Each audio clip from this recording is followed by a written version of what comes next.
ஒரு கிராமப் பள்ளியில் தேர்வு நாளன்று எல்லா மாணவர்களும் பரபரப்பாக இருந்தார்கள்.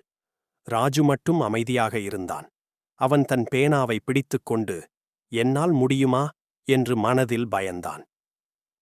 அவன் பக்கத்திலிருந்த நண்பன் வினோத், இந்த கேள்வி கடினம், நீ எழுதாதே, நான் சொல்றேன் என்று கிசுகிசுத்தான்.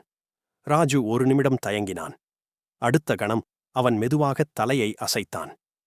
இல்ல, நான் என்னால் முடிந்ததை எழுதுவேன் என்று மனதிற்குள் தீர்மானித்தான். அவன் முழுமையாக எழுதவில்லை, ஆனால் நேர்மையாக எழுதினான். விடைத்தாள் கொடுக்கும்போது அவன் கையில் நடுக்கமில்லை, முகத்தில் அமைதி இருந்தது. அந்த நாளில் ராஜு பெரிய மதிப்பெண் பெறவில்லை, ஆனால் அவன் மனதில் ஒன்று பிறந்தது. நான் உண்மையாயிருந்தேன். அதே உண்மைதான் நாளை அவனை உயர்த்தப் போகிறது. நாம் பல நேரங்களில் உடனடி வெற்றியை நாடுகிறோம், ஆனால் தேவன் நம்முள் உருவாக்கும் நேர்மை நம்மை சரியான நேரத்தில் உயர்த்தும் விதையாக மாறுகிறது.